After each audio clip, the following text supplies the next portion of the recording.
there are so many small businesses in our state that go along with that provide jobs, that provide services, that provide goods, that help the entire Texas economy grow. Speaking of which, I didn't mention this to you all, but to show you how the Texas economy is growing, when I became governor, Texas, if it were its own country, would have had the 10th largest economy in the entire world. Today, Texas, if it were its own country, now has the 9th largest economy in the entire world. So we're growing internationally in the size of our economy, and it's people like those in the room here today who have helped powered that economy. Now, also important is something that I wanted to visit with them about, and that is small businesses in particular have a lot of needs as it concerns what is going on in the state legislature. We're in the middle of a legislative session right now where we are working on pieces of legislation that will help small businesses across the state.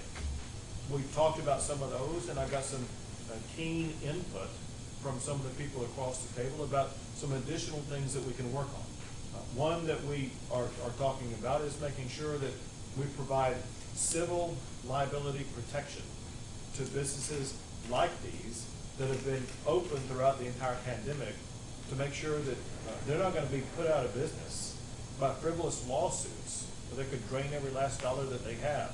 And so we want to get those civil liability protections passed as quickly as possible and make sure that small businesses like these will be protected by that legislation. Another thing that I heard from them is they face a lot of different regulations, and regulations in particular at the local level. One thing the state has done frequently that we will continue to do, and that is we want to reduce regulations as much as possible. Sometimes that is state-based regulations that we can produce. Other times it's the state taking action to reduce or eliminate local regulations that are making it difficult for small businesses to operate. And so we will be working with these business leaders as well as the organizations that collaborate with them to make sure that we will help them reduce the red tape, reduce the cost of regulations, so it's going to be easier for them to grow, to prosper, and to expand their businesses even more. Another thing that we talked about that is so important in so many different sectors in Texas is job training skills, to have a skilled workforce so that people, when they graduate from high school or graduate from college or through other avenues, nurseries will have access to skilled employees that they can plug right in and make sure that they are able to grow their businesses even more. We will work on strategies with other businesses, but also with nurseries and landscaping businesses also to make sure that they have the skilled workforce training that they need.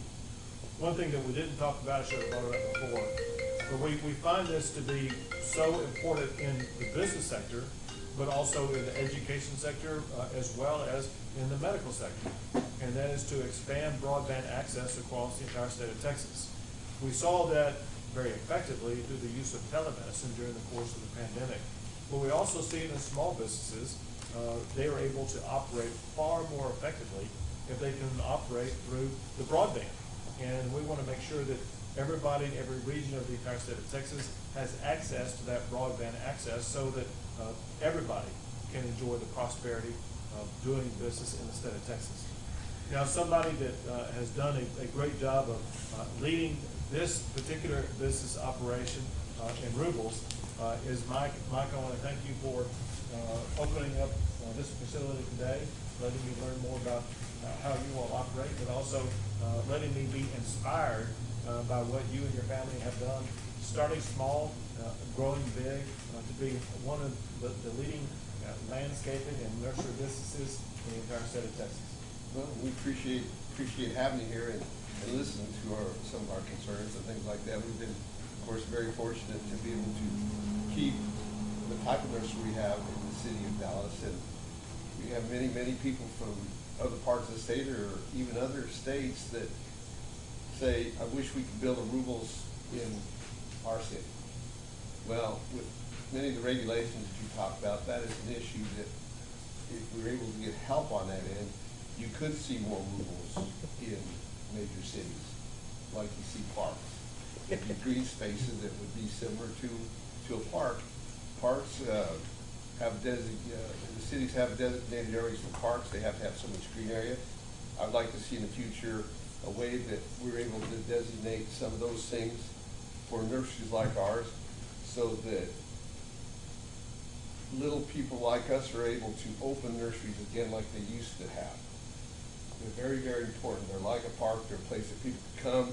We have people come in here that they may not buy anything, but they walk through because they feel like, boy, this is just a place to be. It feels good to be here. And we need those feel-good kind of places throughout the state, throughout the country. So that's what I like to see happen. I think the Texas Nurseries Association and some of the other people around, we can get those things done. And with your help, looking forward to it. We'll do it. Working together, Yep. we'll make Texas more beautiful.